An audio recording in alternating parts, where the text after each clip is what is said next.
friends, welcome to your seat at the table. This is Rick the Fat Man and Frankie the Shelter Cat, who is utterly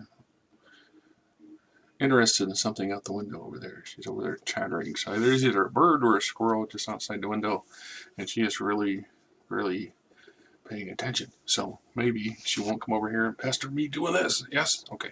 Well, anyway, this is Rangers of the North and the Kingdom of Arthedain for Middle-earth, MERP. Middle-earth role-playing game produced by Iron Crown Enterprises, or ICE. And this is one of my favorite of all the MERP books, because this is an area that lends itself to the traditional swords and sorcery or high fantasy role-playing games that we're used to. I mean, you can plug in Dungeons and Dragons all day long and play most of it in this region of Middle-earth and never go wrong. You may never need another book if you really just, this is, you're not okay, you're okay with not being in Gondor, this is the one to go with. There's such a wide range of opportunities here. Let's see, let's see what it says. Published in 1985, the same year I graduated. So I bought this in 1985 when it came out. It doesn't have a price tag on it, so Ivor must, at that time, Ivor I think was shrink wrapping stuff and putting tags on the outside of the shrink wrap. Or it came from the factory, because it came with the map, and this map here I believe is the map that came with this particular book. It also includes statistics for Aragorn the Ranger, Gandalf the Wizard, and many important hobbits, of course. There are details all the Northern Kingdom of the Dunedain. Includes 9 layouts including villages, the evil seers stronghold, 4 full color maps depicting Fornost, Anumis, the Shire, the northern frontier, complete description of Palantir, venture near the Witch-King's western border, search for the lost Palantir in the frozen wastes of the Foreshore, and produced and distributed by Iron Crown Enterprises. So you can see when it talks about color maps, there's a bunch of the. Turn that around. So we got that's Fornost Drain, Anumis, Anuminus, however you want to pronounce it. In my ham-fisted attempts, a Dunny Show Fort, a Riverman Camp, a Frontier Citadel, can double as a nobleman's keep and or settlement and or a guy, depending on how you want to look at it or how you spend it or what time of the that you choose to play in, so on and so forth. Get this thing right. There we go. All right. So when we look at the map of this, is a little more easier to view map. You can see that Arthedain, when it breaks off from Arnor, covers about half of the former Arnor, and it's bordered to the west by the Blue Mountains and Lindon. So you have the largest Elvish settlement in Middle-earth clear across here, which makes for a grand defense. The icy wastelands to the north, this is usually frozen in bay, and to the north, which prevents any kind of serious confrontations. To the south, this area here is Cradled, as it's listed, and Radur would be over here. So to the southeast, you can see Cradled, which would have been another third and a half, a little more, because I think Radur is like an eighth. I mean, it could be a quarter if you look at the wildlands and stuff that they claimed but didn't actually do anything with. But to the east of the border there is Radur, and to the northeast, just off the map, would be where Angmar is. A couple things of interesting note before we get to into the module itself, or the source book, or what do you want to look at it as. When Arnor splits apart, it does so about 100 years before Angmar is established. So Arnor at that time had no true enemies to deal with. For exception of the far distant helping of Gondor and Sauron's fledgling forces to the far east, Arnor was pretty much isolated and content to that isolation. It did not need to develop the large standing military forces and traditions that Gondor was forced to rely on and used quite heavily. So Arnor was at a different type of mindset and philosophy, and they cover a little bit of that in the book. The other part is, like I said, it's interesting to note that Arnor dissolved without any influence from Sauron. This was internal politics and pressures, culturally, politically speaking, of its own doing. It was the better part of 100 years later when Angmar arrives on the scene, or Witch-King arrives and establishes Angmar and starts to pick apart the three successor states. Meanwhile, that's why one of the reasons Rhaegar fell so quickly, so early on, is because it is just the least of the least. The most wildest and the most aggressively disjointed of the three successor states. The Astari, the wizards, also make their appearance roughly 100 years after the fall of Arnor.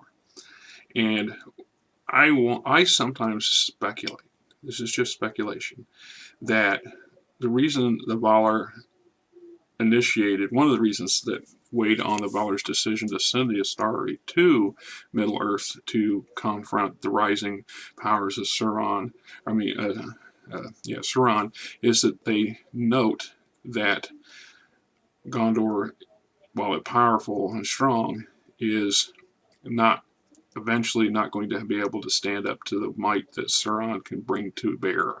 And without Arnor's assistance, a solid, unified Dunedain country to support its sister is going to be cause no end of grief. The potential there is, anybody can see it. So having Arnor falling apart is not necessarily the end all, the beat all, but I have to wonder sometimes. I'll just note that it's interesting that these two big crucial things take place after 100 years after Arnor splits apart. So look at the books, what we have in here.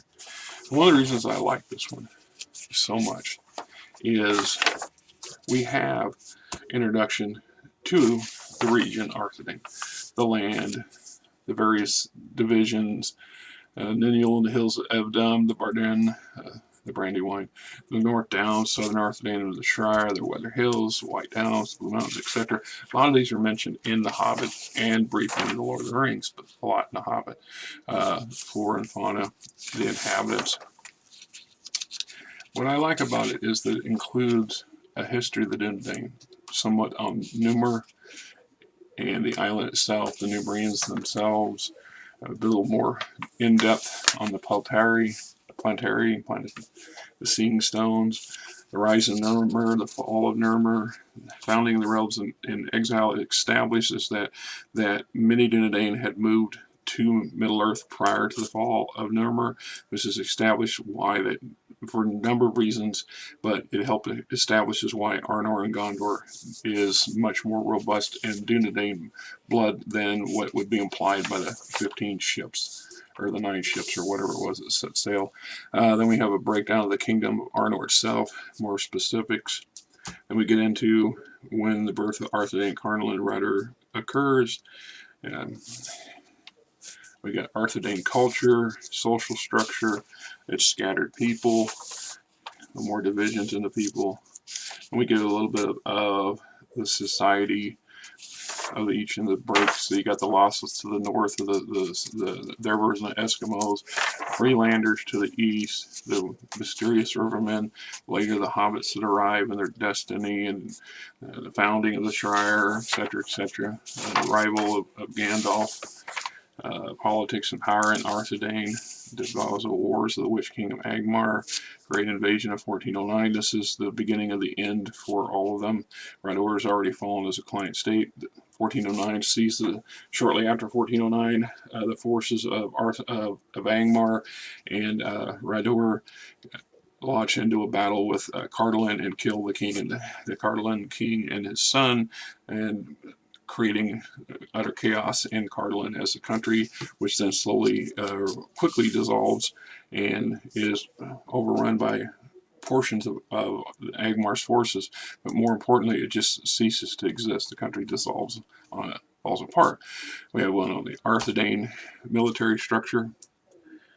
petty wars of the 15th and 16th centuries.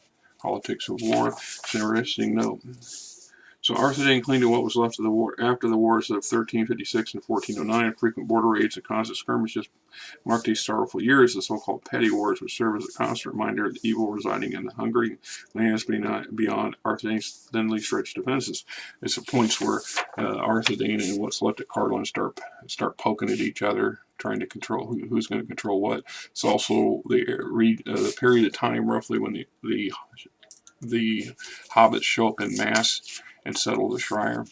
Politics of war, preoccupation of Gondor. One of the reasons what they say, their interpretation of why Gondor was absent during this period of time. You have to ask that question, that this was going on since 890 or so. So for better part of almost 500 years, 400 and some years, Arnor's split into 3 kingdoms and is slowly disintegrating. Angmar comes on the scene, conflict, no sign of Gondor, no support of Gondor. And in that time, it says Gondor was dealing with its own problem. So why didn't the southern kingdom rush to aid to its northern kinsmen? Quite simply, Gondor was tearing itself apart. 1409, the kin strife had begun, diverse ability. So it's a bit of an irony there, if you go from that perspective, that while not as bitterly fought, the kinsmen of the Isildur bloodline in Arnor are such problematic that the dying king decides to just split the kingdom into 3 and give a piece to each one of his sons. About that same, a few years later, or 400 years later, our Angmar's on the scene, Rador's absorbed, Cradled falls, all about the same time that the kin strife in Gondor is tearing itself apart. Potentially Gondor could have seen a similar disintegration into regional kingdoms, which it did not. So it was just good, I guess, luck and efforts on some people's parts behind the scene to prevent this. Politics of the royal court, the structure of the royal court, the king's council, others in the royal court, the royal decision processes, politics in the countryside, politics in the seers, organization and training of the seers. There's loads of information about Arnor and later Arthedain and the Arnorian Dunedain, and as well as just about everything you want to know to have this as a functioning semi-kingdom or feudal kingdom or anything you want for a backstop or a backstory for your role-playing game adventures. Meaning of Palantir, trade,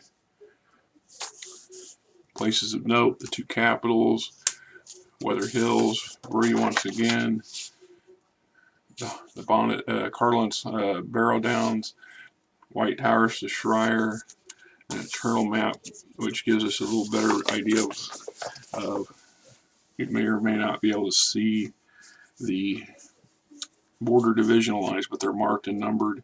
This is the high nobles of Arthedain, or prior to that, Arnor, the senior most bloodlines, most powerful, the dukes and princes of the country.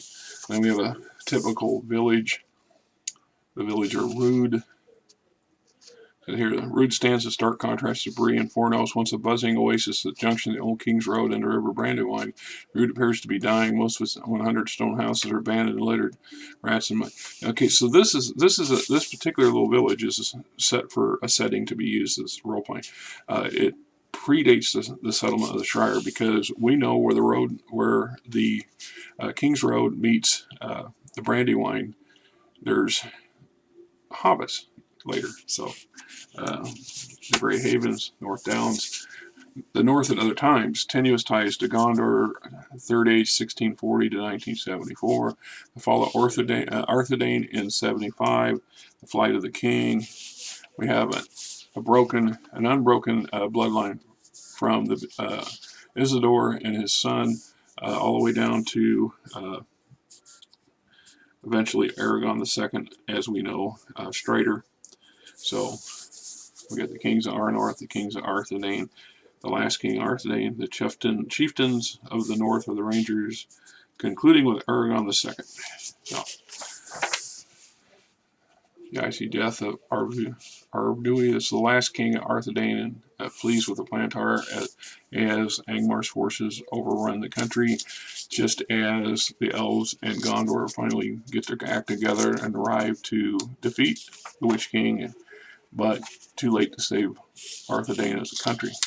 Lost Kingdom, we have more information on the Rangers, the schooling of the Rangers, Rangers of the North. Now we have the bloodline of the chieftains leading from Arnarth, Aranorth in 1974 to Aragon or Essler in 2933. Years in the Wild, Aragon and the Queen, the Ring Quest. We get a division for the Fourth Age. Now, Dunedain Timeline, prominent personalities through the ages. So depending on what age bracket you choose to run the campaign in, you got some serious NPCs to deal with. Late Third Age, Bilbo and Frodo. Fourth Age, Sharky and Lotho. Aragorn's stats, Gandalf's stats, Aragon, Gandalf the Grey. The Elvish Ring, Narya's stats. Adventures in Arthedain. So it says, 5 adventures that follow are set in 4 different time periods. Gamers would be wise to pursue the appropriate sections of politics and power, the North at other times, and the prominent personalities which will prepare for their forays into the kingdom, the Northern Kingdom. Excuse me. Just said in 1409, great hordes of orcs from Angmar sweep down from the Witch King's realm to overrun Cradled, toppling the Tower of Almond Soul, threatening the survival of Arthedain. Dunedain gathered enemies were soon overwhelmed, and any hope of saving records and documents residing in the old royal library were abandoned in the slaughter. Other Dunedain forces stood together at Fornost, the capital, to make a successful last-ditch stand against the rampaging army from the east. Surviving on a set of orcs is a master set of spell texts detailing, describing all known essence, channeling, and mentalism spell lists in 9 large volumes that weigh 20 pounds apiece. Perfect for students of magic, in addition to 6 bound books bearing. So there's a bunch of stuff here that's worth saving. The enemy, like the self-inflated grasping person is Malborn, who calls himself Alan. The seer is determined to get his hands on the master set of spell lists and the rune books hidden in the library before they lost to pillaging invaders. He could then become, for a limited time, but for the Witch King himself, the most powerful spellcaster of the North. Malborn plans to extend his fields of knowledge and power to raise himself in the eyes of the Witch King, his secret mentor and benefactor. Malborn knows many of the traps set by Arthedain to discourage the looting of the library. So the task is pretty straightforward. Then we have the next adventures, Intrigue and Fornost. A small wily group willing to risk their lives for gold and the king's goodwill. The tale is Arglum, the second king of Arthedain for 50 years, and hailed by his people as wise and fair, is despised by some nobles who find him weak and unyielding. They remain particularly upset by his granting of the Shire of the Feckless Hobbits in 1601. For them, the hobbits are little better than rodents with speech and farming skills. Marco and Blanco, the Falahai tribe, would forcibly disagree, of course. Rebel nobles also want to join their private armies with that of the crown and strike at Angmar's border forces before the Witch King can again invade North Kingdom. The Tarmus and Eket have no illusions about marching upon Angmar in full force. Rather, they want to harass and confuse the Witch King's troops, hoping to delay an invasion until Gondor can offer North Kingdom substantial military assistance. So your enemy is 2 powerful noble families that are conspiring against the king. The king hires your group to put a stop to it. Third adventure is a frontier fight, strike a blow against Angmar. That's pretty much straightforward. Fourth quest is the quest for the lost stones. More than 1,000 years ago, Third Age, 1974, Arduli, the last king of Arthedain, fled his homeland to escape capture and death at the hands of the Witch King. Arvid journeyed to the lands of the Losses, carrying 2 great treasures, the Palantir of Almond Soul and Numelis. Arvendi and his men set sail for the west, but a great storm rises and sends them crashing into the walls of ice. Word has reached the northern settlements that the Losses have miraculously recovered the stones and have erected a monument to hold them, yet they have no understanding of the power or worth of the stones. To the snowmen, they are simply mysterious and precious objects and utterly useless. A fragment from the journey of Theros Bro, wandering trader and trapper, veiled historian, related by marriage to a northern ranger, describes his discovery of the stones. Pretty much your group is tasked to go up and recover the stones and to deal with all that portrays around it. And let's see, the last one's a rude adventure. Yeah. After the tale is after the War of the Ring, people slowly began to resettle the frontiers of the United North Kingdom. Unfortunately, some of these folks are no more than honest and kind as their ancestors, who included thieves, highwaymen, and other greedy scoundrels. And rude, never a Gentile community leading a quiet, normal life remains a chancy proposition, especially if you have the money. So this would be set in the southern edges of the Shire, along the old, what was considered later called the Greenway, but the old Great Road, etc., and on the road to Tharbad. Pretty kind of self-explanatory. So we have layout and plans for the Seers Observatory for the first adventure. Room of the Royal Library at Numenor for the second adventure. Town of Rude for the last adventure. Losses Village, Longren's Hold. Not so nice stuff. So like I said, see, this one is a really good all-around place, in my opinion. Of all the modules, this is the most conducive for traditional D&D style of play, in my opinion. Minus some of the critters, a lot of the creatures and stuff. So, if you find it, get your hands on it. Get a download copy off the internet. If nothing else, it makes some awesome read. Till next time, this is Rick. Enjoy yourself and stay safe in this troubling time.